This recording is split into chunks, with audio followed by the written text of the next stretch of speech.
Word nerd, wordsmith, wordy, wordless. Oxford Dictionary says a word is a single, distinct, meaningful element of speech or writing, used with others or sometimes alone. We say each one matters. No extra words is literature, minimalist style. And we're getting you right to the story. The Greater Pain by Jacqueline Adomite. A telephone made of old bones sits on the credenza.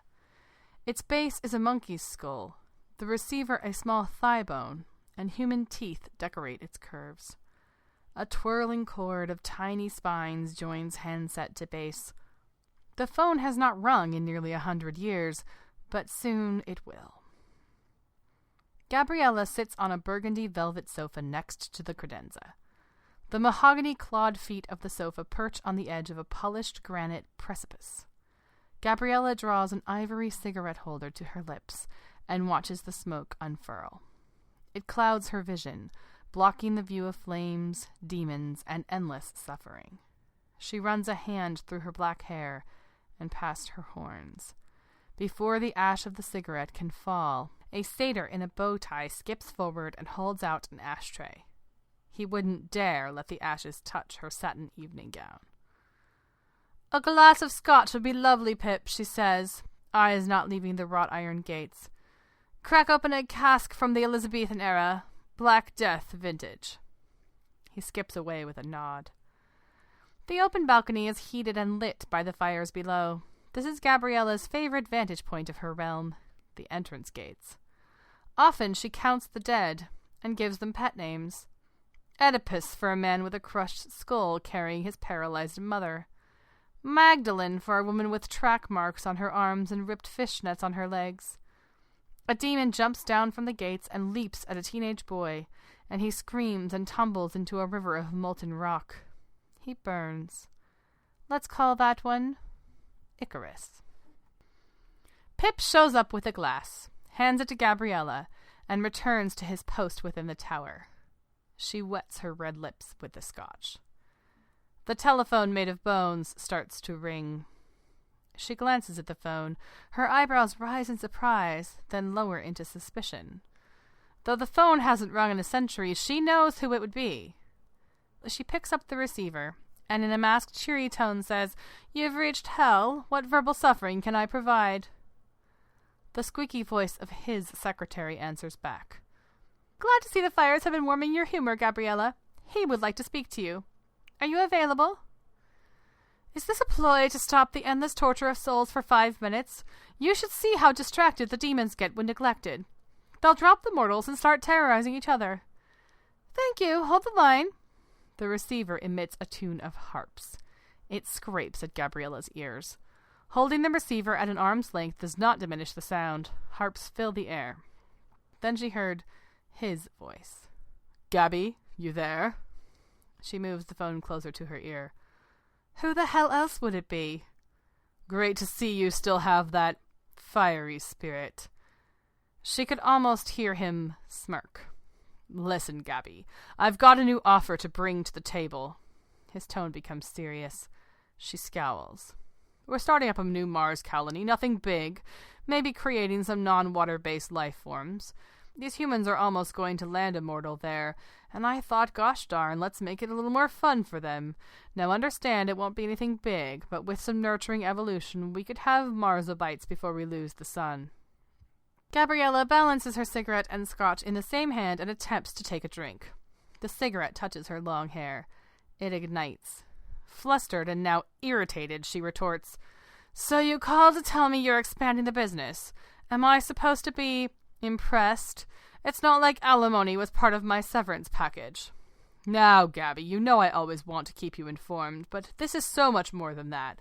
With all these new life forms, there will be a need for management, and I know the perfect woman for the job. After all, red was always your favorite color."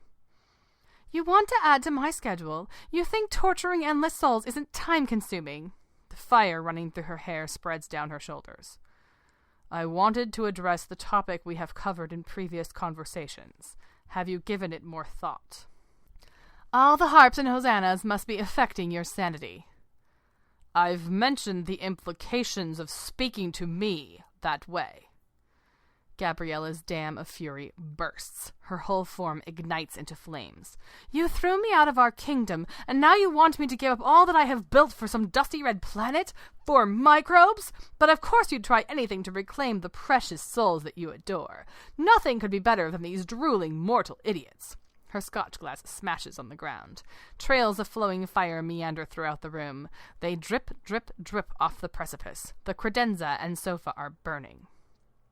You want to steal away the souls? Give them a chance at heaven, perhaps, so you can cherish and caress them. Or maybe reincarnation? That seems to be popular these days. Well, you can take your love and shove it up your holy ass. Her voice breaks. She draws in a deep breath from the flaming air. If the pain I can bestow upon these worthless souls makes you feel for one moment the pain you have inflicted upon me, then my eternity will not be wasted. He waits for her to finish. Silence holds the line. Gabriella looks around at the smoldering ashes of her asylum, at the blackened receiver in her hand. She tries to run a hand through her hair, but finds only charred wisps flanking her horns. She picks up the base of the phone and carries it to sit on the edge of her granite balcony. She curls her legs into her body. You petulant bastard. Say something. You know I love everything in this creation equally, he says. If you spread love that thin, it becomes worthless. You and I both know my love is not bound by size or matter. It grows to saturate all things. Well, la-dee-da, doesn't that feel special? Your love for any one thing is negligible to the volume of love for all things surrounding it. Please, Gabriella, you know I love you. She lets the words permeate the line and looks out over the flames of her own kingdom. At the torture and the terror and the pain. She lets her attention wander to the screams of those whipped, those skewered, those lying in a massive, writhing mountain. She feels the only ice in all of hell slide into her stomach and burn her insides. Not as much as you love them. She slams the receiver down and the telephone of bones collapses to ash.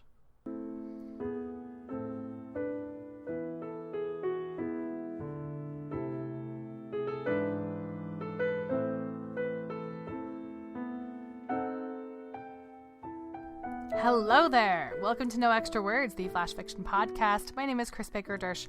I'm your producer and editor. It's really hard to explain to your family and friends that you have a podcast.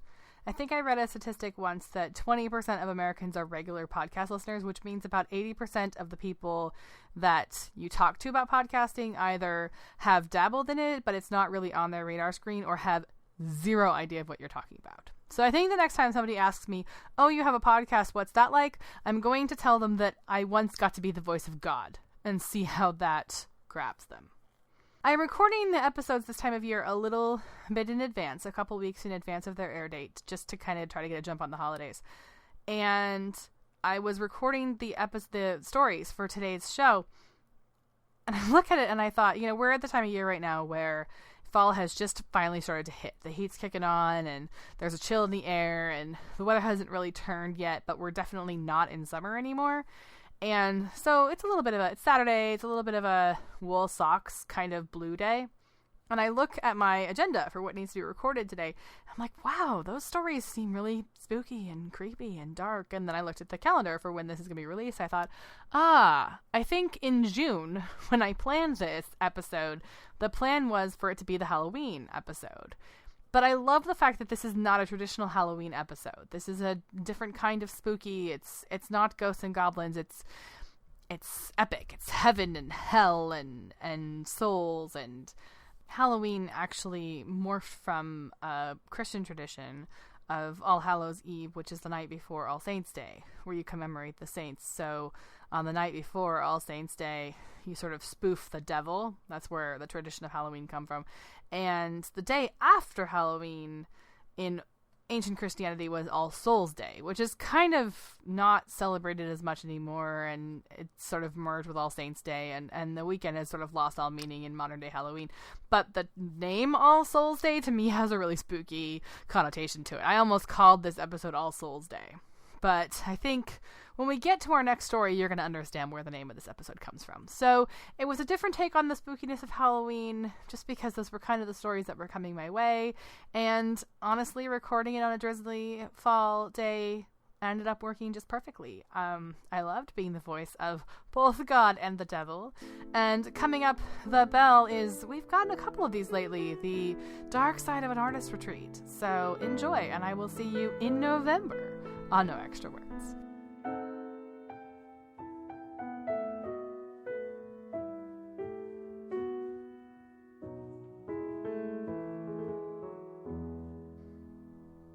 The Bell by Eric D. Goodman. The artist, Cookie, wanders the night. She is restless and does not know why. Perhaps it's the lack of city noise, flashing lights, bodies that bump her as she walks. There are none of those here, in this remote place. She left the compact chaos of Tokyo 3 weeks ago for this retreat. She'll be here another 2. There's been a change in her, and she is only now realizing it. A new moon hides overhead, and although she has never seen this many stars in this clear a sky, the stars are not bright enough to light the gravel path. She left her sleeping chamber half an hour ago, telling her bunkmate that she was going to her studio, knowing full well that what she really wanted was to explore the darkness. "I thought I might go into town tomorrow," she had said at dinner. "Do you need supplies?" asked the faculty member sitting at the table. There was always a faculty member within earshot of anywhere the artists gathered. "Yes, some plaster and wallpaper." "I could use some acrylic," said John. "I'm having trouble with texture." "After dinner we'll go to the office," the faculty member said. "We'll order what you need, and it can be delivered tomorrow." "I also wanted to see the town," Cookie said. "Maybe visit a restaurant." "We feed you everything you could want and more," the faculty member said. And it was true, every artist at the table had to admit. The food was like something they'd never tasted before.